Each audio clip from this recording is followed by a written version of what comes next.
Hello, my name is Stephanie Kinnan. I am the Assistant Managing Editor of Clinical Publications for the American Society for Gastrointestinal Endoscopy, and I am joined today by Deborah Bowman.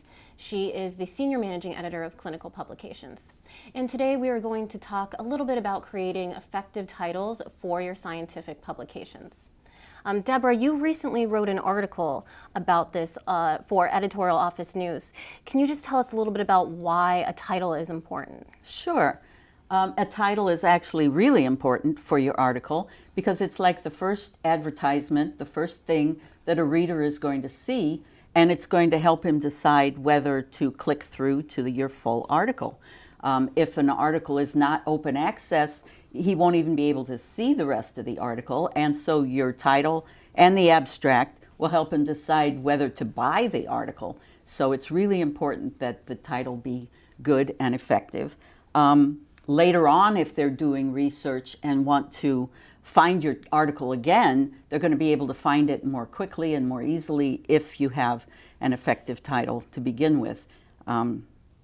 So if you have a good title, it's going to help you gain more citations, which is going to help an author's H index and G index, which measure author's productivity and his impact. So it's kind of like a personal impact factor, so which you should want.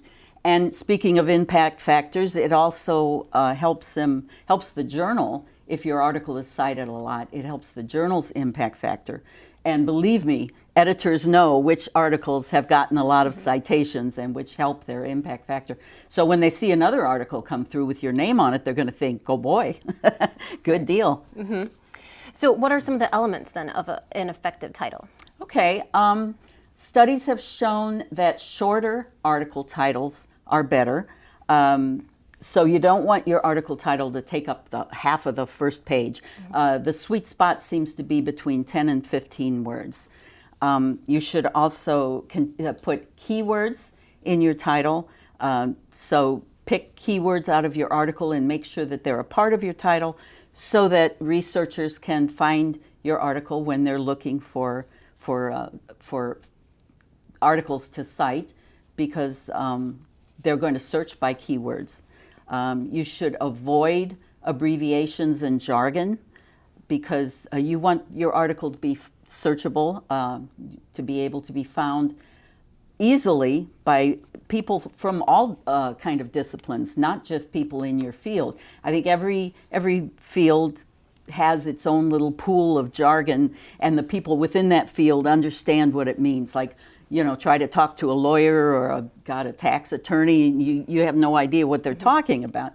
It's the same way within medical fields, within gastroenterology in our instance, but it's important that other people from outside your field be able to find your articles. So avoid abbreviations, avoid jargon, and help people find your article more easily. Punctuation is also important. They have found that commas and semicolons are fine, but articles are cited less frequently if they contain question marks and exclamation points. Interesting. So avoid those, and also avoid specific geographic references within your title. You don't want people to think, oh, this only affects France, so I'm just going to flip past it. Mm-hmm. Obviously, if your article is specifically about something to do with a country, then you can include it, but try to avoid it if possible. And how do you feel about humor or puns in the title? Oh, interesting.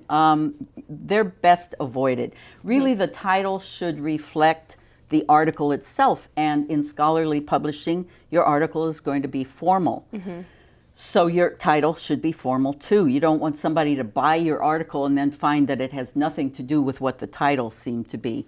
So make sure it is formal and clear. And in GIE, for instance, our editorials tend to be less formal, so you will find that we have sometimes some puns in the editorial titles. Sometimes they have question marks, exclamation points, but we never do that with original articles because we want them to truly reflect what the article is about. Makes sense. And then what about anything additional that you think an author should keep in mind when they are creating their title? Okay, the article, the title should be grammatical. It should be spelled correctly and punctuated correctly. It's really important that you follow the journal's guidelines and that you just keep in mind the tone of the article, and your title should really reflect that. It should be clear, it should contain the keywords, it should be written as clearly as you possibly can. I mean, don't get to the end of all your research and you've written your article and then think, oh, I have to think of a title, and just slap something down. Give it some thought, give it some consideration.